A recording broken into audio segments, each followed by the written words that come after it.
दोस्तों नमस्कार। उम्मीद कर रहा हूँ आप सब लोग अच्छे होंगे। आज हम एक नया चैप्टर शुरू कर रहे हैं और चैप्टर का नाम है इलेक्ट्रोस्टैट। इलेक्ट्रोस्टैट को समझने के लिए आपको कुछ बेसिक रिक्वायरमेंट्स होंगी, कुछ मैथ्स के कुछ चैप्टर हैं जो आपको आने चाहिए, जो आपको अगर आपने कवर कर रखा है उनको तो आप इस सब्जेक्ट को अच्छे से समझ सकते हो, अदरवाइज आपको थोड़ी सी दिक्कत आएगी दोस्तों। तो मेरी रिक्वेस्ट है कि उन टॉपिक्स को पहले आप कवर कर लें। अब वो टॉपिक्स कौन से हैं?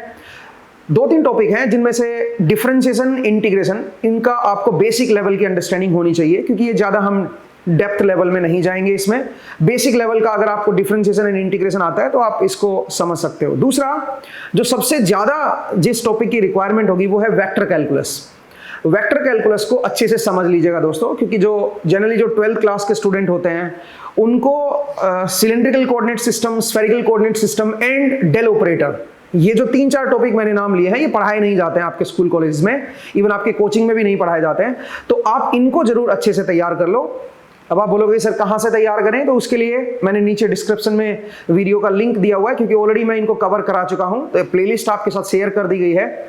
जिन लोगों ने वो प्लेलिस्ट नहीं देखी है, मेरी आपसे रिक्वेस्ट है कि उसको जरूर देख लें, और उसके बाद ही इलेक्ट्रोस्टैट, मैग्नेटोस्टैट वगैरह जो चैप्टर्स आएंगे, मैक्सवेल इक्वेशंस, ये सब आप उसके बाद ही देखें, क्योंकि इनमें हम डेल ऑपरेटर का बहुत ज़्यादा इस्तेमाल करने वाले हैं। और आप देखिएगा कि कैसे अगर आपने कर्ल, डाइवर्जेंस, ग्रेडियंट को सीखा हुआ है तो किस तरह से आप चीज़ों को ईजिली सोल्व कर सकते हो। तो इसलिए मेरी आपसे रिक्वेस्ट है कि आप वो जरूर देख लें, और जिन लोगों ने उसको देख लिया है वो मेरे साथ कंटिन्यू कर सकते हैं। तो चलिए शुरू करते हैं दोस्तों इस चैप्टर को। इस चैप्टर का जो नाम है वो है इलेक्ट्रोस्टैट। अब ये 2 वर्ड से मिलकर बना हुआ है, एक है इलेक्ट्रो और दूसरा है स्टैट। तो इलेक्ट्रो बेसिकली इलेक्ट्रॉन के साथ एसोसिएट हो जाता है, और इलेक्ट्रॉन भी एक तरह से चार्ज का सबसेट है, चार्ज को दिखाने की कोशिश कर रहा है वो। और स्टैट का मतलब है स्टैटिक। तो इसका मतलब क्या हुआ, इस चैप्टर में हम स्टैटिक चार्जेस के बारे में पढ़ेंगे, रुके हुए चार्जेस, उनके बारे में हम इस चैप्टर में स्टडी करेंगे। हालांकि रियल वर्ल्ड में ऐसी सिचुएशन ढूंढना थोड़ा सा मुश्किल है, बट कोई बात नहीं, कोशिश करेंगे कि स्टैटिक चार्जेस ही हम ले रियल वर्ल्ड में, और उन्हीं प्रॉब्लम्स को हम टैकल करें। तो इस चैप्टर में वही चीजें हम देखने वाले हैं दोस्तों। तो इसकी जो शुरुआत होती है दोस्तों, वो हमारी करीबन 600 BC के टाइम होती है, और उस टाइम कुछ इंटरेस्टिंग चीजें देखी गई। और क्या देखा गया, जैसे ये मेरे पास कोई प्लास्टिक रोड है, इस प्लास्टिक रोड को अगर मैं किसी ऊनी कपड़े के साथ, कोई वुलन क्लॉथ के साथ अगर मैं रब करता हूं तो इसकी कुछ प्रॉपर्टीज में बदलाव आता है। वो क्या बदलाव आता है उसको जरा ऑब्जर्व करते हैं। जरा देखिए, मैं इसको पहले इसके साथ रब कर रहा हूं, तो मैंने इसको अच्छे से इसके साथ रब कर लिया है। अब आप देख पा रहे होंगे कि यहाँ पे कुछ हमने कागज के टुकड़ों को रखा हुआ है। अब जब मैं इस प्लास्टिक रोड को उस कागज के टुकड़ों के पास ला रहा हूं, तो आप देख पा रहे होंगे कि कुछ कागज के टुकड़े अट्रैक्ट हो रहे हैं इसकी तरफ और ऊपर उठ जाते हैं, और जैसे इससे चिपकते हैं कुछ आपके दूर चले जाते हैं और कुछ आपके जो है वो इस पे चिपके रहते हैं। लेकिन जो चिपके हुए कागज के टुकड़े हैं वो भी एक तरह से वर्टिकल फॉर्म में है, मतलब दूर अवे जाने की कोशिश कर रहे हैं। ठीक है, ऐसा कुछ देखने को मिला। इसका मतलब यहां पे कुछ अट्रैक्शन हो रहा है इन कागज के टुकड़ों के साथ। तो अट्रैक्शन कैसे हो रहा है यहाँ पे, इसका मतलब जब हमने रब किया इसको, जब हम इस ऊनी कपड़े के साथ जब इसको रब कर रहे थे, तो कुछ क्वांटिटी का कुछ ना कुछ इंटरचेंज हुआ है, कुछ एक्सचेंज हुआ है, कोई बदलाव आया है इसके अंदर रबिंग की वजह से। तो ये जो फिजिकल क्वांटिटी जो रबिंग की वजह से एक्सचेंज हुई है, इसी फिजिकल क्वांटिटी को हम चार्ज का नाम देते हैं। कि यहां से कुछ ना कुछ चार्ज का आदान प्रदान हुआ है, कुछ चार्ज का इधर से उधर हुआ है, कुछ चार्जेस इसके ऊपर गए हैं या कुछ चार्जेस इधर से इधर आए हैं, और ये जो प्लास्टिक जो सरफेस है इसका वो चार्ज हो गया है, आप ये कह सकते हो। तो चार्ज का मतलब समझिए, चार्ज क्या है बताओ। चार्ज एक तरह से जब हम किसी चीज को रब करते हैं, जैसे हमने यहाँ पे ऊनी क्लॉथ से रब किया, तो कुछ एक ऐसी फिजिकल क्वांटिटी है जिसका ट्रांसफर हुआ है। ठीक है, और वो जो फिजिकल क्वांटिटी है जिसका ट्रांसफर हुआ उसी को हम चार्ज बोलते हैं। अब सेम अफेक्ट जो है वो आप ग्लास रोड के साथ भी देख सकते हो। ऐसा ही अफेक्ट जो है, हमारे पास ये ग्लास रोड है, ग्लास रोड के साथ भी सेम अफेक्ट को देख सकते हो, इसके साथ भी ऐसा ही होता है। तो इसको भी जरा मैं रब कर रहा हूं। इसको वैसे तो अगर आपको ग्लास रोड को अगर रब करना है तो आप बेहतर ये होता है कि आप सिल्क क्लॉथ के साथ आप रब करते, बट कोई बात नहीं, एक बार मैं इसी के साथ करके देखता हूं, क्या पता इसी के साथ कुछ हमें रिजल्ट अच्छा मिल जाए। तो ऊनी क्लॉथ के साथ ही मैं कागज ग्लास को जो है वो रब करने की कोशिश कर रहा हूँ। ठीक है, और देखते हैं कि इससे हमें सेम इफेक्ट मिलता है कि नहीं मिलता है। ओके, तो मैंने इसको रब किया एंड अब मैं फिर से इसको इसके पास ला रहा हूं कागज के टुकड़ों के, और हमने देखा कि कुछ कुछ वैसा ही इफेक्ट यहां पे भी देखने को मिल रहा है। ठीक है, ये जो आपके कागज के टुकड़े हैं ये वैसे ही अट्रैक्ट हो रहे हैं, हालांकि थोड़े कम हो रहे हैं बिकॉज इसको प्रॉपर थोड़ा रब करना पड़ेगा। तो अल्टीमेटली इसके साथ भी सेम इफेक्ट देखने को मिल रहा है। हर चीज के साथ ऐसा नहीं होगा, ठीक है, बट ग्लास के साथ भी जब मैं इस ऊनी कपड़े के साथ ग्लास को रब कर रहा था तो सेम मुझे इफेक्ट देखने को मिला। और जब मैं आपकी रोड जो है प्लास्टिक रोड उसके साथ जब मैं कर रहा था तब भी हमें सेम इफेक्ट देखने को मिला। तो चलिए दोस्तों एक स्टेप और आगे बढ़ते हैं और समय के साथ साथ एक और चीज देखी गई, और वो क्या चीज थी जरा देखिए। मेरे पास एक प्लास्टिक रोड है और यहां पे एक और प्लास्टिक रोड है जो हैंग कर रही है। अब हम क्या कर रहे हैं, हम सेम ऊनी कपड़े से दोनों को रब कर रहे हैं। ठीक है, तो जरा देखिए मैं सबसे पहले इसको रब कर रहा हूं। ठीक है, सबसे पहले मैं इसको रब कर रहा हूं।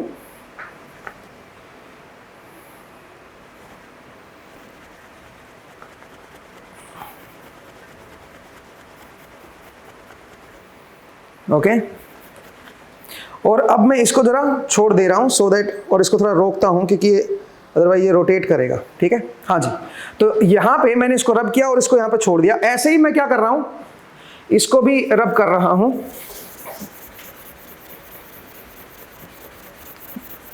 ओके, अब जरा देखिएगा इंटरेस्टिंग क्या है। जब मैं इसको इसके पास में ला रहा हूं दोस्तों तो ये इससे रिपेल हो रहा है। अब ध्यान से देखिए, इससे दूर जा रहा है। जैसे मैं इसके पास में ला रहा हूं ये दूर जा रहा है। ठीक है, आप बोलोगे नहीं सर ये तो हवा की वजह से घूम रहा है, तो एक काम करते हैं, जिधर ये घूम रहा है उसके उल्टी साइड लेके आता हूं इसको। ठीक है, जरा देखिएगा, और मैं टच नहीं कर रहा हूं। ठीक है, मैं टच नहीं कर रहा हूं, जिधर ये घूम रहा है उधर मैं इसको लेके आया, तो अब जरा देखिए रुक गया। अब ये क्या होगा, ये अब देखिएगा ये उल्टा अब घूमना शुरू कर दिया है। इसका मतलब क्या है बताओ, इसका मतलब ये इससे रिपेल हो रहा है। तो यहां से क्या कंक्लूजन निकाल सकते हैं हम लोग, यहां से ये कंक्लूजन निकाल सकते हैं कि हमने ये भी प्लास्टिक रोड थी और इधर भी प्लास्टिक रोड थी, दोनों को ही हमने क्या किया, सेम मटेरियल से रब किया। तो इसका मतलब दोनों के ऊपर जो चार्ज आया होगा वो सेम आया होगा। तो सेम चार्ज क्या कर रहा है, रिपेल कर रहा है। तो यहां से ये चीज अपने को पता चली कि सेम चार्जेस जो हैं वो भी आपके एक दूसरे को रिपेल करते हैं, ये चीज अपने को पता चली।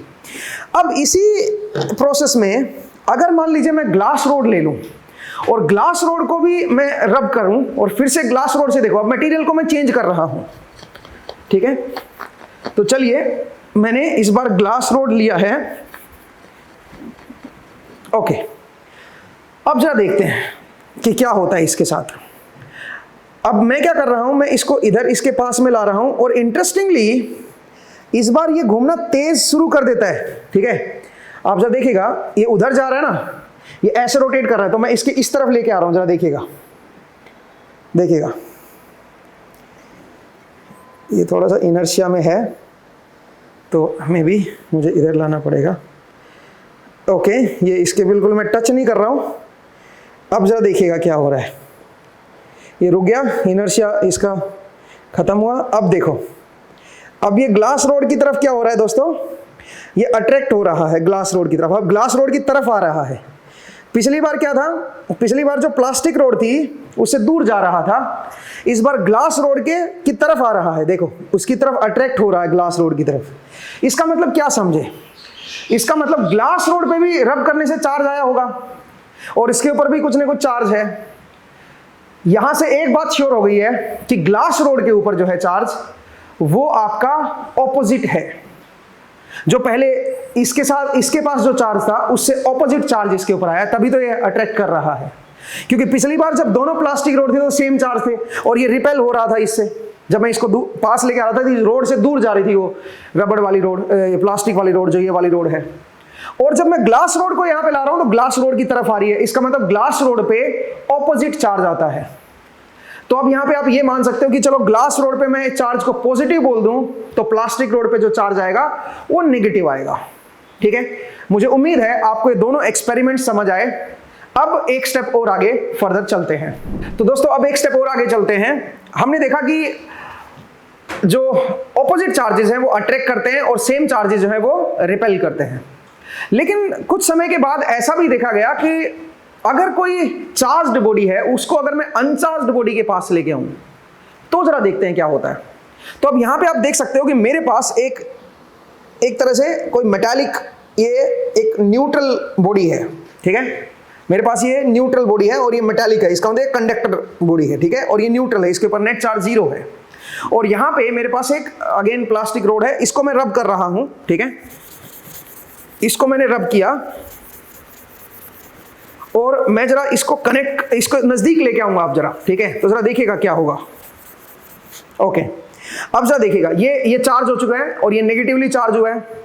अब जरा देखिए, जब मैं इसको इसके पास में लेके आ रहा हूं तो यहां पे आप देख पा रहे होंगे कि आपको एक अट्रैक्शन नजर आ रहा है। ये इस रोड की तरफ जो है ये अट्रैक्ट हो रहा है, ये इस रोड की तरफ अट्रैक्ट हो रही है, जबकि मैंने इसको टच नहीं किया। सिमिलरली अगर आप यहां पे देखें, जरा इसको दूसरे हिस्से को देखिए, जब मैं इसके पास में ला रहा हूं, मैं इसको टच नहीं कर रहा हूं दोस्तों, ठीक है। ये मेरा टच नहीं हो रहा, मैं जस्ट इसके पास में ला रहा हूं, ठीक है। देखिए, ओके, ये क्या हो रहा है, ये इसकी तरफ अट्रैक्ट हो रहा है। आप इसको ज्यादा क्लियरली देख सकते हो, जबकि मैंने इसको टच तक नहीं किया। इसका मतलब ये हुआ कि आप ये कह सकते हो कि एक चार्ज्ड बॉडी जो है वो अनचार्ज्ड बॉडी को अट्रैक्ट करती है। ऐसा क्यों हो रहा है, इस प्रोसेस को समझेंगे हम लोग, ठीक है। अब आप बोलोगे कि सर ये तो मेटालिक है, क्या इंसुलेटर के साथ भी ऐसा ही होता है? अगर मान लीजिए कोई अनचार्ज्ड बॉडी में ले लूं और वो कोई इंसुलेटर है, सोचिए प्लास्टिक ही है, और अगर मैं इसको चार्ज करके उसके नजदीक ले आऊं तो क्या वो भी अट्रैक्ट होगी या वो रिपेल होगी? तो चलिए उसको भी जरा देख लेते हैं। तो मेरे पास अगेन ये बॉडी है, ठीक है, और ये प्लास्टिक बॉडी है। तो इसके साथ इसको मैं पहले अनचार्ज कर लेता हूं, इसके सारे चार्जेस को रिमूव कर लेता हूं। अब आप बोलोगे सर कैसे रिमूव करें? तो मैं इसको टच कर लेता हूं और मैं ग्राउंड पे खड़ा होकर इसको टच कर लेता हूं, सो दैट इसके जितने भी चार्जेस हैं वो रिमूव हो सके। ऐसा क्यों होता है वो आगे चल के मैं आपको समझाऊंगा, ठीक है। तो चलिए इसके अब जरा हम प्लास्टिक रोड के साथ इसको जरा करके देखते हैं, इंसुलेटर के साथ देखते हैं कि क्या सेम चीज देखने को मिलती है क्या, ठीक है। तो चलिए जरा ये भी देख लेते हैं। तो सबसे पहले मैं क्या करने जा रहा हूं दोस्तों, सबसे पहले मैं इसको टच कर लेता हूं, इसको पूरा अपने हाथ से पूरा रगड़ लेता हूं, सो दैट जो इसके ऊपर जितने भी चार्जेस हैं उनको मैं रिमूव कर सकूं। आप बोलोगे सर आपको कैसे पता इस तरह से चार्ज रिमूव हो गए? वो आगे चल के मैं आपको चेक भी करवा दूंगा, ठीक है। अभी फिलहाल इस एक्सपेरिमेंट में तो नहीं करवाऊंगा, बट आगे चल के मैं इसको चेक करवा दूंगा। तो मैंने इसको पूरी तरह से अपने हाथ से इसको टच कर दिया है, और इवन मैं खुद ग्राउंड पे खड़ा हो गए अपने पैर को जरा ग्राउंड पे टच कर लेता हूं, सो दैट इसका सारे चार्जेस जो हैं वो खत्म हो जाएं। तो एक तरह से आप ये समझ लीजिए कि इसके ऊपर अब नेट चार्ज 0 है, इसके ऊपर कोई चार्ज नहीं है, ठीक है। जितने भी चार्ज थे वो मेरी बॉडी के थ्रू न्यूट्रलाइज हो गए हैं। ऐसा कैसे हुआ वो आगे चल के हम देखेंगे, ठीक है। तो अब अगेन मैं इसको क्या कर रहा हूं, इसको मैं फ्रिक्शन से इसको चार्ज दे रहा हूं, ठीक है। तो अब ये चार्ज हो गई है, पहले ये रिपेल हो रही थी अगर आपको याद हो। अब जरा देखते हैं क्या होता है। अब आप देखिए, अब ये क्या हो रहा है बताओ, अब ये इसकी तरफ अट्रैक्ट हो रही है, ठीक है। अभी इसकी तरफ अट्रैक्ट हो रही है, और अगर आप इसको देखें तो ये भी अब इसकी तरफ अट्रैक्ट हो रहा है। इसका मतलब एक कंडक्टर जो है वो भी आपका अट्रैक्ट हो रहा है, और एक आपका जो आपका इंसुलेटर है वो भी आपका एक चार्ज्ड बॉडी की तरफ अट्रैक्ट हो रहा है। अगर मैं ग्लास ले लूं, ठीक है, ये अनचार्ज्ड है, ध्यान रखिएगा ये अनचार्ज्ड है। अगर मैं ग्लास ले लूं और ग्लास के साथ इसको दिखाता हूं, ग्लास को पहले मैं रब कर लेता हूं अच्छे से। अब जरा देखिएगा, ग्लास फिलहाल चार्ज्ड है, ठीक है, और ये अनचार्ज्ड है। तो मैं इसको इधर लगाता हूं। अब जरा देखिएगा, ये अट्रैक्ट हो रहा है, मैंने इसको टच नहीं किया है, लेकिन ये ग्लास की तरफ जो है ये अट्रैक्ट हो रहा है, ठीक है। मैंने इसको टच नहीं किया है और ये ग्लास की तरफ अट्रैक्ट हो रहा है। सिमिलरली अगर मैं इसको लेके आऊं, ठीक है, तो इसको भी आप जरा देख सकते हो, ये मेरा ग्लास है और ये ग्लास की तरफ जो है ये अट्रैक्ट हो रहा है, ठीक है। मैं इसको टच नहीं कर रहा हूं, लेकिन ग्लास की तरफ अट्रैक्ट हो रहा है। इसका मतलब ये मैटर नहीं करता कि आपकी बॉडी जो है वो पॉजिटिवली चार्ज है कि नेगेटिवली चार्ज है। अगर आप उसको अनचार्ज्ड बॉडी के पास में लाओगे तो अनचार्ज्ड बॉडी जो है वो चार्ज्ड बॉडी की तरफ अट्रैक्ट होगी। फर्क नहीं पड़ता कि वो अनचार्ज्ड बॉडी जो है वो कंडक्टर है या इंसुलेटर है। अब मुद्दा यह है कि ऐसा क्यों हो रहा है, इसके पीछे का क्या कारण है, तो उस कारण को जरा हम बोर्ड पे चल के समझते हैं और उसको जरा देखते हैं। ठीक है, तो चलिए दोस्तों मिलते हैं बोर्ड पे। तो दोस्तों आपने एक्सपेरिमेंट देखा, अब हमने दो चीजें ऑब्जर्व की। पहली चीज तो ये थी कि सेम चार्जेस जो हैं, अगर दो बॉडीज के ऊपर सेम चार्ज है तो वो रिपेल करती हैं, और अगर दो बॉडीज के ऊपर ऑपोजिट चार्जेस हैं तो वो अट्रैक्ट करती हैं। दूसरा हमने देखा कि अगर कोई चार्ज्ड बॉडी है वो किसी अनचार्ज्ड बॉडी के विसिनिटी में आती है, उसके नजदीक अगर लेके आते हैं तो उनमें अट्रैक्शन होता है। न्यूट्रल बॉडी चाहे वो इंसुलेटर हो चाहे वो कंडक्टर, उससे फर्क नहीं पड़ता, अगर वो चार्ज्ड बॉडी के पास आएगी तो वो अट्रैक्ट होगी। ये दो चीजें हमने ऑब्जर्व की। अब इन दोनों चीजों के ऊपर थोड़ा सा डिस्कशन करते हैं।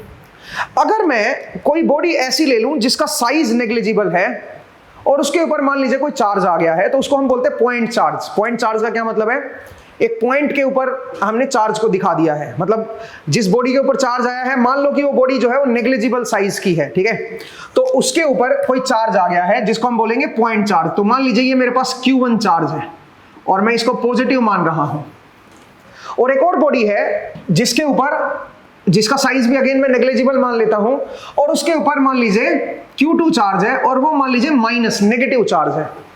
तो हमने देखा कि इनमें क्या होगा, इनमें अट्रैक्शन होगा। इन दोनों में ये इसको अट्रैक्ट करेगी, ये इसको अट्रैक्ट करेगी, ये अट्रैक्शन होगा। और जो फोर्स ऑफ अट्रैक्शन होगा, जिस फोर्स से ये बॉडी जो है ये चार्ज इसको अट्रैक्ट करेगा, उतने ही फोर्स से इसको अट्रैक्शन मिलेगा इधर से। एक्शन रिएक्शन पेयर आप कह सकते हो, ये हम ऑलरेडी पढ़ चुके हैं। तो इसका मतलब दोनों एक दूसरे को अट्रैक्ट करेंगी, यहां पे अट्रैक्शन होगा। वहीं पे अगर मैं बोलूं कि सेम चार्ज है, पॉइंट चार्ज में ले लेता हूं, बॉडी का साइज नेग्लिजिबल ले लेता हूं और उसके ऊपर चार्ज लेता हूं, और वहां पे इसके ऊपर भी पॉजिटिव चार्ज है और मान लीजिए इसके ऊपर भी पॉजिटिव चार्ज है, तो इनमें क्या होगा, इनमें होगा रिपल्सन, इनमें होगा रिपल्सन। ठीक है। दूसरा एक और चीज हमने देखी कि अगर मेरे पास कोई एक बॉडी है, फर्क नहीं पड़ता कि ये कंडक्टर है या इंसुलेटर है, ठीक है, एक तरह से ये न्यूट्रल बॉडी है, ठीक है, ये न्यूट्रल है, अनचार्ज्ड बॉडी है, और उसके पास अगर मैं कोई Q1 चार्ज ले आऊं, चाहे पॉजिटिव चार्ज हो चाहे नेगेटिव चार्ज हो, उससे भी कोई फर्क नहीं पड़ता। यहां पे ऑलवेज क्या होगा, इन दोनों में अट्रैक्शन होगा, यहां पे अट्रैक्शन होगा। ये हमने अभी तक ऑब्जर्व किया है, 3 सिचुएशन हमने देखी हैं। अब तीनों को एक एक करके जरा समझते हैं कि क्या हो रहा है, ऐसा क्यों हो रहा है। तो सबसे पहले ये दो जो सिचुएशन है, ये सबसे पहले कूलम्स ने हमें बताई, और कूलम्स लॉ यहां से बनता है। कूलम्स लॉ क्या कहता है कि अगर कोई दो बॉडी है जिनके ऊपर आपका सेम चार्जेस या ऑपोजिट चार्जेस हैं, तो उनमें repulsion and attraction force exist करेगा। अगर सेम चार्ज है तो रिपल्सिव फोर्स होगा, और अगर ऑपोजिट चार्जेस हैं तो अट्रैक्टिव फोर्स उनके बीच होगा। और वो फोर्स कितना होगा, वो उन्होंने बताया कि that force is proportional to, वो जो फोर्स आएगा that is proportional to Q1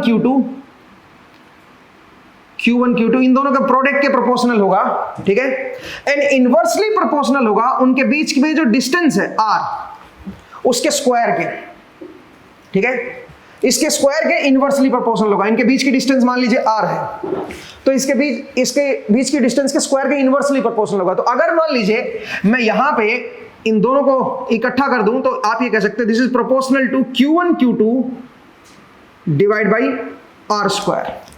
अच्छा, Q1 Q2 में साइन नहीं इस्तेमाल किया मैंने, ध्यान दीजिएगा, इनके मैग्नीट्यूड का प्रोडक्ट लिया है, ठीक है, इनके मैग्नीट्यूड का मल्टीप्लिकेशन लिया है भाई, यहां पे साइन नहीं है, ठीक है। साइन जो है वो डायरेक्शन में आएगा, क्योंकि फोर्स एक वेक्टर क्वांटिटी है, तो कैसे आएगा वो देखते हैं। तो आप ये कह सकते हैं जो फोर्स होगा that will be proportional to Q1 Q2 by R square, इसके प्रोपोर्शनल होगा जो फोर्स ऑफ अट्रैक्शन या फोर्स ऑफ रिपल्सन होगा वो। अब ये जो प्रोपोर्शनलिटी कांस्टेंट है, इसको आप जो है लिख सकते हो some constant K, Q1 Q2 divide by R square, और किस K की वैल्यू क्या होती है, K is equal to 1/4 pi epsilon naught. ये एप्सिलॉन नॉट क्या होता है आगे चल के आप पढ़ोगे, इसको बोलते हैं परमिटिविटी ऑफ फ्री स्पेस और air. Permittivity of free space. अब ये फ्री स्पेस क्या होता है, या फिर इसको आप एयर बोल सकते हो। अब आप बोलोगे सर एयर अलग चीज है, फ्री स्पेस अलग चीज है। तो सबसे पहले तो फ्री स्पेस का मतलब समझिए, वैक्यूम को बोलते हैं फ्री स्पेस, जिसमें कोई कुछ भी ना हो।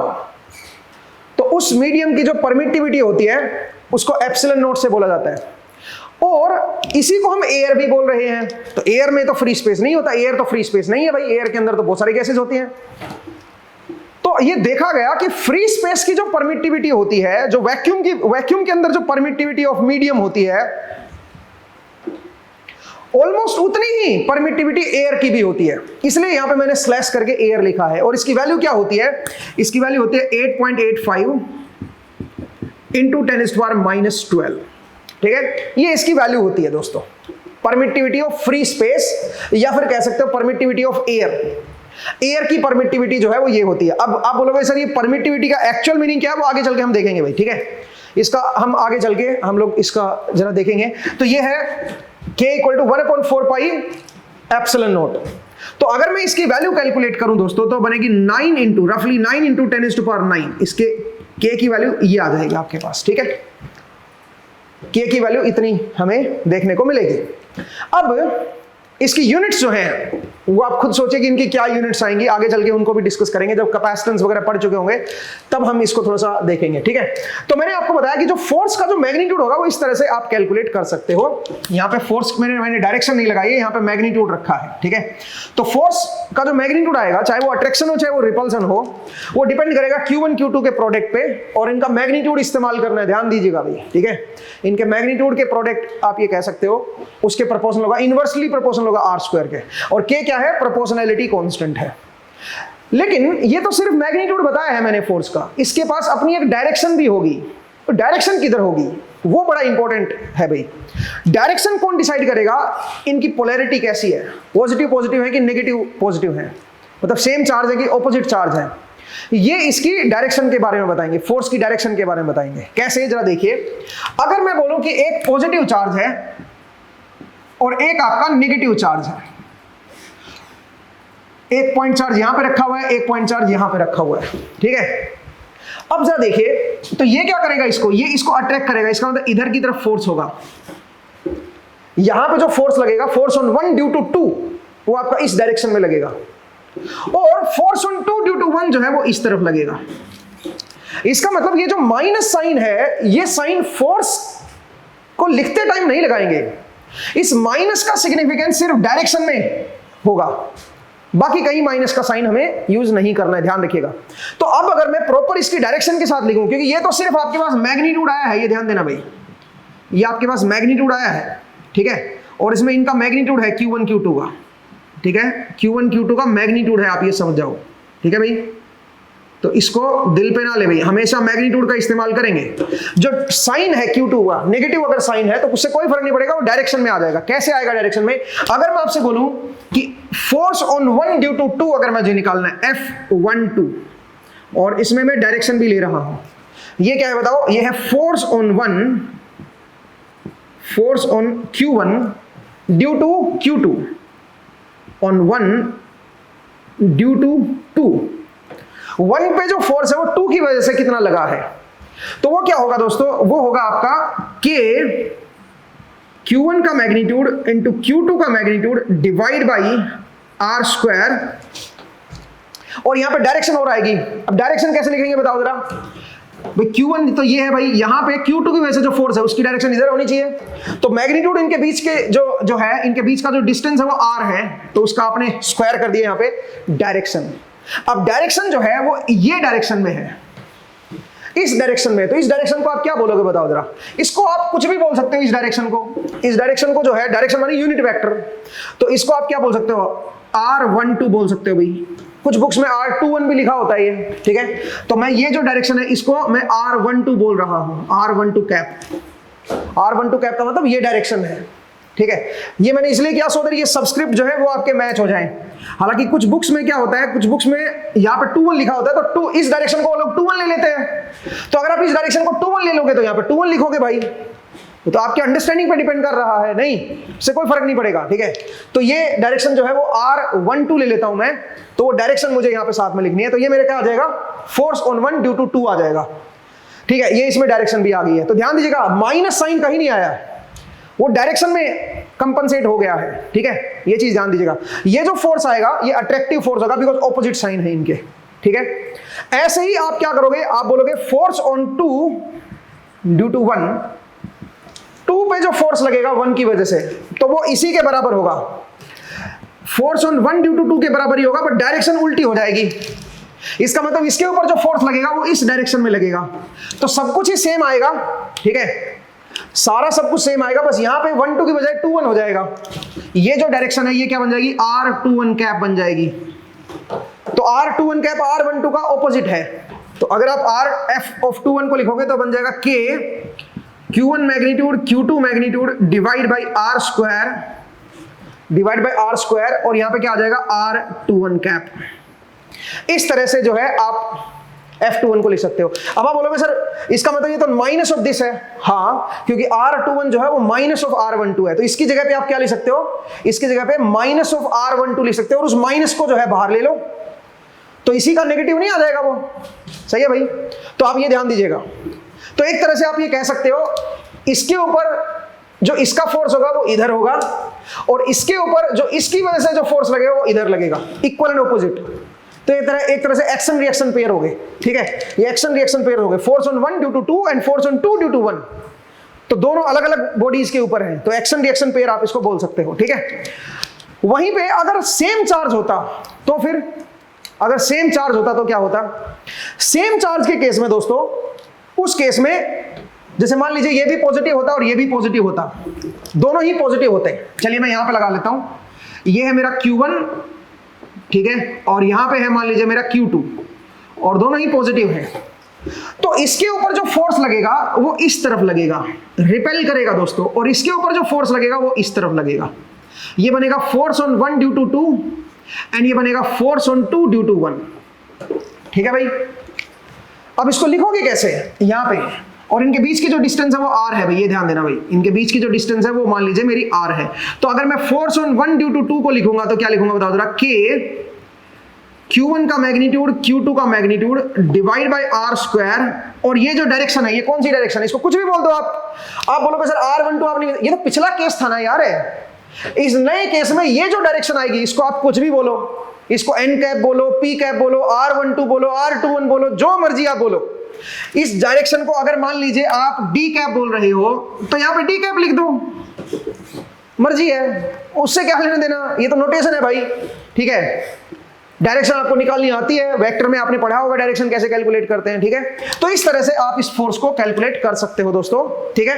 ऐसे ही अगर मैं फोर्स ऑन 2 ड्यू टू 1 की बात करूंगा तो क्या बनेगा, वो बन जाएगा K Q1 Q2 divide by R square, और यहां पे माइनस D कैप हो जाएगा भाई। अगर ये D कैप डायरेक्शन है तो ये डायरेक्शन क्या हो जाएगी, माइनस D कैप। ये रिपल्सिव फोर्स हो जाएगा भाई, रिपल्सन होगा, एक दूसरे को अवे रिपेल करेंगे ये दोनों चार्जेस। और ये सबसे पहले हमें कूलम ने बताया, ठीक है, इसीलिए इसको हम कूलम्स लॉ बोलते हैं, ठीक है, इसको हम कूलम्स लॉ बोलते हैं, और ये फिजिक्स का सबसे एक्यूरेट लॉ है, ठीक है। तो इसको आप ध्यान दीजिएगा कि कूलम्स लॉ क्या कहता है हमें। दूसरी बात, हमने इन चार्जेस को क्या माना है, इन चार्जेस को हम एयर में मान रहे हैं या वैक्यूम में मान रहे हैं, इसलिए हमने यहां पे एप्सिलॉन नॉट का इस्तेमाल किया है। बट मान लीजिए ये किसी डिफरेंट मीडियम में होते, सोचिए कोई ग्लास होता, पूरा मीडियम जो है ग्लासी मीडियम होता, पूरा रीजन ही ग्लास होता, और उसके अंदर जो है वो 2 चार्ज रखे होते, ग्लास मीडियम होता है, उसकी कोई बाउंड्री नहीं है, इनफाइनाइट तक फैला हुआ है, ग्लास मीडियम है, ठीक है, और उसके अंदर 2 चार्ज रखे हुए हैं। तो उस केस में क्या होगा, उस केस में एप्सिलॉन नॉट इस्तेमाल नहीं होगा, ग्लास की जो परमिटिविटी होगी वो एयर की परमिटिविटी के रिलेटिव कुछ ज्यादा होगी, ठीक है। कितनी ज्यादा होगी, आप एक काम कर सकते हो, आप निकाल सकते हो एप्सिलॉन ग्लास, जो ग्लास की परमिटिविटी आएगी वो क्या होगी, जो एयर की परमिटिविटी है वो है एप्सिलॉन नॉट, उसका कुछ टाइम्स कर दो, कितना टाइम्स कर दे, epsilon r times. Epsilon r क्या है, इस एप्सिलॉन आर को क्या बोलोगे बताओ, इस एप्सिलॉन आर को क्या बोलोगे, इसको बोलोगे रिलेटिव परमिटिविटी। रिलेटिव कितना है उससे, एयर से कितना रिलेटिव है वो ग्लास, कितना ज्यादा उसकी परमिटिविटी है, तो आप इसको बोल सकते हो रिलेटिव परमिटिविटी, परमिटिविटी, तो रिलेटिव परमिटिविटी ग्लास की कैसे निकालोगे बताओ जरा? एप्सिलॉन आर, इसको जी लिख दो भाई, जी फॉर ग्लास, ठीक है। तो एप्सिलॉन आर ग्लास की जो परमिटिविटी आएगी, या किसी भी मीडियम की रिलेटिव परमिटिविटी एयर के अलावा जो निकाल रहे हो आप, क्योंकि एयर की जो परमिटिविटी हो तो एप्सिलॉन नॉट के बराबर है, तो एयर की रिलेटिव परमिटिविटी 1 बन जाएगी भाई। एयर की और फ्री स्पेस की परमिटिविटी बराबर ही होती है ना, उसके रिस्पेक्ट में आप दूसरों को देख रहे हो। जैसे कि आपकी जेब में 10 रुपए है, तो आप अपने आप को एक एवरेज पर्सन मान लेते हो, तो आपसे कौन अमीर है या कौन गरीब है वो 10 के रेस्पेक्ट में ही तो देखोगे। मान लीजिए किसी के जेब में 20 रुपए हैं, तो आप क्या बोलोगे? आप बोलोगे यार मेरे से वो दुगना अमीर है। तो रिलेटिव देख रहे हो आप, 10 से 20 पे जा रहे हो तो दुगना हो गया ना। तो ऐसे ही आपने एयर या फ्री स्पेस को मान लिया एक आपका रेफरेंस, ठीक है, उसके रेस्पेक्ट में बाकी मीडियम को देख रहे हो। तो अगर आप ग्लास को देख रहे हो तो ग्लास की जो परमिटिविटी है वो एयर या फ्री स्पेस के कंपैरिजन में इतना टाइम ज्यादा है। इसको हम बोलेंगे रिलेटिवली कितना ज्यादा है, रिलेटिव परमिटिविटी। तो रिलेटिव परमिटिविटी को अगर आप निकालोगे तो कोई भी मीडियम है उसकी एक्चुअल परमिटिविटी जो है वो निकाल दो, डिवाइड बाई एयर की या फ्री स्पेस की जो परमिटिविटी है उससे डिवाइड कर दो। भाई किसी के जेब में 200 रुपए हैं, तो मैं अगर बोलूं कि 10 रुपया मेरा रेफरेंस लेवल है भाई अमीरी गरीबी का, तो मैं बोलूं कि बताओ 200 वाला कितना अमीर है 10 रुपए वाले से, तो आप क्या करोगे? 200 को डिवाइड करोगे 10 से, 20 टाइम्स वो अमीर है। समझ आया भाई? तो इस तरह से आप क्या करोगे? किसी भी मीडियम की रिलेटिव परमिटिविटी निकालोगे। अगर ग्लास की निकालनी है तो ग्लास की जो एक्चुअल परमिटिविटी है वो निकाल लो भाई पहले, ठीक है, डिवाइड बाई एयर के रेस्पेक्ट में वो कितना ज्यादा है, एयर की परमिटिविटी से आप डिवाइड कर दो। इस तरह से आप क्या आ जाएगी? ग्लास की रिलेटिव परमिटिविटी आप निकाल सकते हो। आई होप आपको समझ आया कि अगर फ्री स्पेस में मुझे देखना हो तो फ्री स्पेस में एप्सिलॉन नोट का इस्तेमाल करेंगे, अदरवाइज क्या होगा बताओ जरा? अदरवाइज नीचे जो है ये epsilon naught into epsilon r भी आ जाएगा, कोई अगर अलग मीडियम हुआ तो। लेकिन एक चीज ध्यान रखनी है, मीडियम जो है वो पूरे रीजन में फिर वही मीडियम होना चाहिए। अगर वहीं पे कहीं पे बाउंड्री आ गई मीडियम की, मतलब आप ये सोच रहे हो कि भाई चलो ये मेरे पास 10 सेंटीमीटर का ग्लास का वो है, ब्लॉक है, 1 मीटर का ग्लास का ब्लॉक है, और इस 1 मीटर के अंदर 2 चार्जेस रखे हुए हैं, और इनके बीच में अगर मैं बोलूं कि बताओ कितना फोर्स ऑफ अट्रैक्शन होगा, या आप ऐसे केस ले लीजिए, इसको भी मत लीजिए बल्कि ऐसा ले लीजिए कि एक ग्लास स्लैब है मेरे पास, ठीक है, और ग्लास स्लैब के एक कॉर्नर पे Q1 है और यहाँ पे Q2 है, और इनके बीच में मैं फोर्स ऑफ अट्रैक्शन या रिपल्सन पूछ रहा हूं, ठीक है।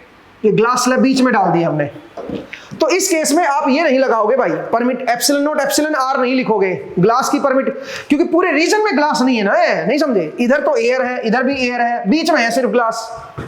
तो कहीं आप ऐसे एप्सिलॉन नॉट एप्सिलॉन आर कर दो, ये काम नहीं करना है, ठीक है। इस चीज को आप ध्यान रखिएगा, ठीक है ना। पूरे रीजन में आपका ग्लास होना चाहिए, फिर तभी आप जो है इस तरह से आप लिख पाओगे, ठीक है। मुझे उम्मीद है आपको ये समझ आया कि किस तरह से हम फोर्स ऑफ अट्रैक्शन या रिपल्सन को लिखते हैं कूलम्स लॉ की हेल्प से, और उसकी डायरेक्शन कैसे देखते हैं, ठीक है। अब ये तो यहां पे इन दोनों केसेस को हमने समझा। यहां पे एक और बात मैं बोल सकता हूं, अगर दो बॉडीज के बीच रिपल्सन है तो श्योरली वो बॉडी उनका इलेक्ट्रिफिकेशन हो रखा है, इसका मतलब उनके ऊपर चार्ज आ रखा है। अगर दो बॉडी अट्रैक्ट कर रही है तो आप कुछ नहीं कह सकते हो सकता है वो चार्ज्ड हो सकता है एक चार्ज्ड हो एक अनचार्ज्ड हो सकता है कि दोनों ही अनचार्ज्ड हो। आप बोलोगे सर कैसे? जरा देखिए, अगर दोनों बॉडी अनचार्ज्ड है, ठीक है, मैं नंबर 4 भी लिख रहा हूं यहां पे, ये कोई बॉडी है और ये इसका मास है m1 और ये अनचार्ज्ड है, और ये कोई दूसरी बॉडी है इसका मास है m2, तो ये भी न्यूट्रल है और ये भी न्यूट्रल है, दोनों ही न्यूट्रल है। सोचिए अब इनके बीच में क्या होगा? इनके बीच में ऑलवेज अट्रैक्शन नजर आएगा। कौन सा अट्रैक्शन होगा? ग्रेविटेशनल फोर्स, ठीक है, जो m1 m2 की वजह से जो फोर्स ऑफ अट्रैक्शन होता है, यहां पे अट्रैक्शन होगा। इसका मतलब अगर अट्रैक्शन हो रहा है तो ऐसा हो सकता है कि दोनों बॉडी न्यूट्रल हो, या दोनों के ऊपर ऑपोजिट चार्जेस हो, या एक चार्ज्ड हो और एक अनचार्ज्ड हो। यह पॉसिबिलिटी बन जाती है अगर अट्रैक्शन हो रहा है तो। लेकिन अगर रिपल्सन हो रहा है उन दोनों बॉडीज के अंदर तो श्योरली क्या है बताओ जरा? श्योरली उनका इलेक्ट्रिफिकेशन हो रखा है, एक पे पॉजिटिव चार्ज है और एक पे नेगेटिव चार्ज है। आप इस तरह से कह सकते हो दोस्तों, ठीक है। तो ये मैंने थोड़ा सा कूलम्स लॉ के बारे में आपको बताया, और मैंने आपको बताया कि कैसे आपका ये दो केस कैसे बनते हैं। अब आपका तीसरा केस है। ये जो तीसरा केस है इसमें आपने देखा कि भाई हम एक अनचार्ज्ड बॉडी को ले रहे थे और एक चार्ज्ड बॉडी को ले रहे थे, और अनचार्ज्ड बॉडी पे इसको आप इंसुलेटर भी ले सकते हो, कंडक्टर भी ले सकते हो। तो दोनों ही केस में, चाहे इसको इंसुलेटर लो या कंडक्टर लो, दोनों ही केस में अट्रैक्शन हो रहा है irrespective of polarity of this side. अगर ये चार्ज है या मतलब प्लस पे चार्ज है या माइनस पे चार्ज है, उससे फर्क नहीं पड़ेगा। अगर न्यूट्रल बॉडी को पास में लेके आओगे तो यहां पे अट्रैक्शन हो रहा है ऑलवेज। ऐसा क्यों हो रहा है उसको जरा समझते हैं, ठीक है। तो इसका कारण है पोलराइजेशन, इसका कारण है पोलराइजेशन। जरा देखिए कैसे, इसको जरा समझते हैं।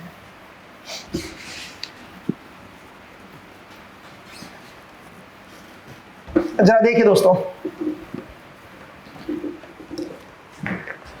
अगर मान लीजिए मैं बोलूं कि भाई मेरे पास ये कोई इंसुलेटर है, जैसे आपने सबसे पहला एक्सपेरिमेंट देखा जिसमें हमने पेपर लिया था, तो पेपर के टुकड़े जो हमने रखे हुए थे और हम जैसे उसको पास में लेके आए तो क्या हुआ बताओ, पेपर अट्रैक्ट हुआ। अट्रैक्ट होने के बाद वो कुछ पेपर उछल के दूर चले गए और कुछ पेपर उसके ऊपर ही चिपके रहे, बट आउटवर्ड रहे, उनकी जो डायरेक्शन थी वो बाहर की तरफ रही, ठीक है। तो जरा देखिए यहां पे ये मेरा इंसुलेटर एक तरह से, ये समझ लीजिए, और इसके पास अगर मैं कोई चार्ज रोड को लेके आऊं, इसके ऊपर मान लीजिए नेगेटिव चार्ज है, नेगेटिवली चार्ज है या पॉजिटिवली चार्ज है, ऐसे समझ लो, कुछ भी मान लो, ठीक है। ये पॉजिटिवली चार्ज बॉडी को मैं इसके पास में लेके आया हूं, कोई रोड को लेके आया हूं जिसके ऊपर पॉजिटिव चार्ज है। पॉजिटिव चार्ज कब आता है, जब इलेक्ट्रॉन्स उससे निकल चुके होते हैं। तो कुछ इलेक्ट्रॉन रब करने से इससे निकल गए मान लीजिए, और ये मेरे पास क्या है, इंसुलेटर है। इंसुलेटर क्या होते हैं, जो इलेक्ट्रिसिटी को, जो कंडक्टर नहीं होता, मतलब इलेक्ट्रिसिटी करंट उनमें, चार्ज उनमें फ्लो नहीं कर पाता, ठीक है, उनको इंसुलेटर बोलते हैं। जैसे कि आपका पेपर हो गया, जैसे कि आपका प्लास्टिक रोड हो गई, ये सब इंसुलेटर, रबड़ हो गया, ठीक है। तो इस केस में हमने देखा कि अट्रैक्शन हो रहा है। क्यों अट्रैक्शन हो रहा है, जरा देखिए। इंसुलेटर में क्या होता है, कोई फ्री इलेक्ट्रॉन्स नहीं होते रूम टेम्परेचर पे। आपका जो एटम है उसके चारों ओर क्या होता है, इलेक्ट्रॉन्स आपके चक्कर लगा रहे होते हैं, आप जानते हो, ठीक है, और उनमें कोई इलेक्ट्रॉन फ्री नहीं होता इंसुलेटर में। लेकिन आप ये कह सकते हो कि जरा देखिए, ये मेरे पास न्यूक्लियस है और इसमें पॉजिटिव चार्ज है, प्रोटॉन्स है, इसके सराउंडिंग में आपका इलेक्ट्रॉन क्लाउड है। ये मेरे पास क्या बन गया, इलेक्ट्रॉन क्लाउड। इस रीजन में इलेक्ट्रॉन्स मूव कर रहे हैं, ठीक है, ऐसे ऐसे इलेक्ट्रॉन यहाँ पे रिवॉल्व कर रहे हैं, स्पिन हो रहा है इलेक्ट्रॉन का, ठीक है। वो ये मेरा एक तरह से इलेक्ट्रॉन क्लाउड हो गया ये साइड में। अब जरा देखिए, अगर मैं कोई पॉजिटिव चार्ज लेके आऊंगा यहाँ पे, इसके पास में अगर मैं कोई पॉजिटिव चार्ज लेके आऊंगा, तो क्या होगा दोस्तों, ये जो इलेक्ट्रॉन क्लाउड है, ये इलेक्ट्रॉन क्लाउड इस तरफ ज्यादा अट्रैक्शन फील करेगा, क्योंकि इलेक्ट्रॉन के ऊपर नेगेटिव चार्ज होता है। तो ये जो क्लाउड है, ये नेगेटिव चार्ज का क्लाउड है। तो ये जो क्लाउड है, ये इस तरफ आपका शिफ्ट हो जाएगा। इसका मतलब जो एटम है, जो न्यूक्लियस है, वो तो मैं मान लेता हूं कि रिलेटिवली वहीं रहा, ठीक है, और जो क्लाउड है वो आपका इस तरफ शिफ्ट हो गया। तो आप ये कह सकते हो कि इस क्लाउड का जो सेंटर है वो आपका यहां पे आ गया। इस पूरे नेगेटिव क्लाउड को आप एक सेंटर से, जैसे आपने सेंटर ऑफ मास पढ़ा था या सेंटर ऑफ ग्रेविटी पॉइंट पढ़ा था, तो इसका सेंटर ऑफ ग्रेविटी पॉइंट जो है वो यहां पे आ गया। पहले इसके ऊपर ही लाई कर रहा था सेंटर ऑफ ग्रेविटी, अब क्या हुआ, अब सेंटर ऑफ ग्रेविटी पॉइंट इसका इधर शिफ्ट हो गया एक तरह से। इसका मतलब क्या हुआ बताओ जरा, इसका मतलब ये जो एटम है ये पोलराइज हो गया। इस प्रोसेस को पोलराइजेशन बोलते हैं, ये पोलराइज हो गया। तो आप ये कह सकते हो कि ये जो इंसुलेटर के जो एटम बनेंगे जितने भी, वो सारे एटम क्या हो चुके होंगे, वो पोलराइज हो चुके होंगे। इस तरफ क्या आ चुका होगा बताओ जरा, जितने भी एटम है उन सबका नेगेटिव चार्ज इसके इस तरफ आ चुका होगा, और उसके ऑपोजिट क्या हो रखा होगा, पॉजिटिव। और ऐसे हर एक एटम हो रखा होगा। मतलब ये तो मैं एक ही साइड केवल सरफेस पे दिखा रहा हूं इसके, असल में इस मटेरियल के अंदर जितने भी एटम हैं वो सारे के सारे एटम क्या हो रखे होंगे, उनमें एक तरफ प्लस आ जाएगा, एक तरफ माइनस आ जाएगा। अगर मैं इधर पॉजिटिव चार्ज ला रहा हूं तो जितने भी एटम हैं वो इस तरह पोलराइज हो जाएंगे, ठीक है भाई, इस तरह पोलराइज हो जाएंगे, ठीक है। तो आप ये कह सकते हो, अगर आप ध्यान से देखो तो ये यहां पे अट्रैक्शन ज्यादा है। आप बोलोगे सर प्लस के साथ ये प्लस रिपेल भी तो होगा, लेकिन वो डिस्टेंस बढ़ गई ना उसकी, इनके बीच डिस्टेंस बढ़ गई ना, तो डिस्टेंस बढ़ गई तो इसका मतलब ये जो रिपल्सन फोर्स होगा इससे कहीं ज्यादा स्ट्रॉन्ग होगा अट्रैक्शन वाला फोर्स। ऐसे आप इस एटम के कोरस्पोंडिंग भी देख सकते हो, बीच वाले एटम के कोरस्पोंडिंग। तो नेट यहां पे क्या दिखेगा आपको, नेट अट्रैक्शन आपको देखने को मिलेगा। यहां पे कोई फ्री इलेक्ट्रॉन्स नहीं है, ध्यान रखिएगा, इंसुलेटर के अंदर कोई फ्री इलेक्ट्रॉन्स नहीं होते रूम टेम्परेचर पे। पोलराइजेशन की वजह से आपका इस तरह से आपका ये जो है अट्रैक्शन आपको देखने को मिलता है, ठीक है। मुझे उम्मीद है आपको समझ आया कि इंसुलेटर में अट्रैक्शन क्यों होता है। वहीं पे अगर आप कंडक्टर को देखते हो दोस्तों, कंडक्टर में भी सेम इफेक्ट होता है, बट कंडक्टर में थोड़ा अलग तरह से होता है। अट्रैक्शन तो वहां पे भी होता है। कंडक्टर में क्या होता है, उसमें फ्री इलेक्ट्रॉन्स होते हैं। रूम टेम्परेचर पे जो एटम होते हैं उन्होंने अपने कुछ इलेक्ट्रॉन फ्री कर रखे हैं, वो लूजली बाउंड होते हैं अपने न्यूक्लियस के साथ। तो जो इलेक्ट्रॉन उसके चारों रिवॉल्व कर रहे थे, उनमें से कुछ जो आउटर मोस्ट सेल के जो इलेक्ट्रॉन है, जिनको वैलेंस इलेक्ट्रॉन बोलते हैं, वो आपके रूम टेम्परेचर पे थर्मल एनर्जी की वजह से फ्री हो चुके होते हैं, वो मटेरियल में रैंडमली मूव कर रहे होते हैं। तो मान लीजिए मेरे पास ये कंडक्टर है, ठीक है, ये मेरे पास कंडक्टर है, ये कंडक्टर है, तो इसमें फ्री इलेक्ट्रॉन्स हैं ढेर सारे। अब आपने क्या किया, अब आपने यहां पे कोई पॉजिटिवली चार्ज्ड बॉडी आप पास में लेके आए। सोचिए पॉजिटिवली चार्ज ले आए या नेगेटिवली ले आए, कोई फर्क नहीं पड़ता उससे क्या हुआ, जो इसके अंदर फ्री इलेक्ट्रॉन्स थे उन्होंने इधर की तरफ अट्रैक्शन फील किया, ऑपोजिट चार्ज है ना, तो अट्रैक्शन फील किया, तो इलेक्ट्रॉन जो है वो इस तरफ लोकलाइज हो जाएंगे। एक तरह से आप ये कह सकते हो कंडक्टर भी पोलराइज टाइप हो गया, ठीक है। तो इलेक्ट्रॉन्स जो है वो आपके इस तरफ अट्रैक्ट हो जाएंगे। अगर ये वाली साइड नेगेटिवली चार्ज हो गई है, तो रिमेनिंग साइड को आप क्या बोल सकते हो कि रिमेनिंग साइड जो है वो पॉजिटिव चार्ज होगी। हालांकि देखा जाए तो पॉजिटिव जो है वो जो चार्ज है वो उनके एटम के ऊपर है, क्योंकि एक एटम से सोचिए एक इलेक्ट्रॉन निकला है, तो उस एटम के ऊपर पॉजिटिव चार्ज आएगा ना, और एटम जो है वो सारे इधर थोड़ी ना है, एटम तो पूरे रीजन में है। तो मैं अफेक्टिवली बोल रहा हूं कि ये वाला जो हिस्सा है ये पॉजिटिवली चार्ज हो जाएगा, और ये वाला हिस्सा जो है वो नेगेटिवली चार्ज रहेगा। इलेक्ट्रॉन्स आपके एक तरफ आ गए हैं, और इलेक्ट्रॉन एक तरफ आने की वजह से यहां पे क्या दिखेगा आपको, यहां पे अट्रैक्शन दिखेगा। तो इसका मतलब यहां पे भी क्या हो रहा है बताओ, यहां पे भी अट्रैक्शन हो रहा है। समझ आया भाई, इस चीज को ध्यान दीजिएगा। तो अट्रैक्शन जो है वो दोनों ही केस में दिखेगा आपको, कंडक्टर में भी और आपका इंसुलेटर में भी। एक और इंटरेस्टिंग चीज है, जब आपने सबसे पहला एक्सपेरिमेंट देखा था तो उसमें हमने प्लास्टिक रोड को रब किया था, उससे वो चार्ज होगी प्लास्टिक रोड, और उसके बाद हम जो पेपर था, छोटे छोटे पेपर के पीसीस थे, उनके पास हम लेके आए। तो हमने देखा कि पेपर पहले अट्रैक्ट हो रहा है और उसके बाद दूर जा रहा है उससे। ऐसा क्यों हो रहा है? जब देखिए, जब हमारे पास जो रोड थी, सोचिए रोड के ऊपर इलेक्ट्रॉन्स आ रखे हैं, रोड के ऊपर नेगेटिव चार्ज आ रखा है। जब हमने उसको वुलन क्लॉथ से हमने उसको रब किया था, तो इसके ऊपर नेगेटिव चार्ज है, इलेक्ट्रॉन्स आ रखे हैं इसके ऊपर। जो कोई पेपर का जो पीस था छोटा सा, वो जैसे ही इसकी तरफ अट्रैक्ट हुआ, क्योंकि पहले तो अट्रैक्ट होगा, ठीक है, जैसे ही अट्रैक्ट होगा ये कुछ इलेक्ट्रॉन को यहां से ले लेगा अपने पास, इस पे जैसे हिट करेगा, कुछ इलेक्ट्रॉन जो है वो यहां से यहां पे इसके ऊपर इंपैक्ट की वजह से ट्रांसफर हो जाएंगे, और जैसे इलेक्ट्रॉन इस पेपर पीस पे आएंगे, पेपर पीस भी क्या हो जाएगा, नेगेटिवली चार्ज हो जाएगा। तो नेगेटिवली चार्ज होते फिर ये रिपेल होगा, तो इसका तो जैसे टकराएगा, टकराते फिर क्या होगा, दूर जाएगा इससे। तो आपने ये इफेक्ट देखा होगा। कुछ पेपर क्या हुए थे, कुछ पेपर यहाँ पे चिपक गए थे और वो वर्टिकली चिपके रहे, मतलब बिल्कुल नॉर्मल डायरेक्शन में वो चिपके रहे। ऐसा इसलिए हुआ बिकॉज इलेक्ट्रॉन का ट्रांसफर नहीं हो पाया, ठीक है, इंपैक्ट की वजह से ट्रांसफर नहीं हो पाया। बट ये रहा कि नेगेटिव चार्ज है वो आपका इसको पोलराइज कर रहा है, इधर पॉजिटिव चार्ज है, और ये आपका जो साइड है ये रिलेटिवली नेगेटिवली चार्ज है। तो आप ये कह सकते हो कि उस पर ट्रांसफर तो नहीं हो पाया इलेक्ट्रॉन, लेकिन वो बिल्कुल उससे परपेंडिकुलर चिपकी हुई है, सरफेस के बिल्कुल परपेंडिकुलर है वो। क्यों परपेंडिकुलर है? क्योंकि ये हिस्सा इसको अट्रैक्ट कर रहा है, पिछला हिस्सा इसका रिपेल कर रहा है इसको, तो बिल्कुल परपेंडिकुलर डायरेक्शन में ये चिपका रह गया। कुछ आपने ऐसे भी इफेक्ट देखे होंगे। तो ये इफेक्ट आपका इस वजह से था। आई होप आपको ये समझ आया, दोनों ही केस, और इस एक्सपेरिमेंट जो हमने देखे इस चैप्टर में, इस एपिसोड में, वो आपको एक्सपेरिमेंट समझ आए। अगले एपिसोड में जब आपसे मुलाकात होगी तो हम कूलम्स फोर्स के ऊपर थोड़ी और बातचीत करेंगे दोस्तों, उसको थोड़ा और गहराई से समझेंगे, और कुछ नए एक्सपेरिमेंट जो है उनको भी देखेंगे कि कैसे आप जो है किसी बॉडी को आप चार्ज कैसे करते हो, खासकर कंडक्टर को चार्ज कैसे करते हो। अगर कंडक्टर के ऊपर चार्ज देना हो तो उसके 2-3 प्रोसेस हैं, उनको भी देखेंगे कि कैसे किया जाता है। बट पहले हम क्या करेंगे, पहले हम कूलम्स फोर्स के ऊपर थोड़े से क्वेश्चंस की प्रैक्टिस करेंगे, ठीक है। आज के लिए हम इतना ही करते हैं, नेक्स्ट एपिसोड में फिर से आपसे मुलाकात होगी। अपना ख्याल रखिए, पढ़ते रहिए, मुस्कुराते रहिए। नेक्स्ट टाइम मिलेंगे दोस्तों, थैंक यू।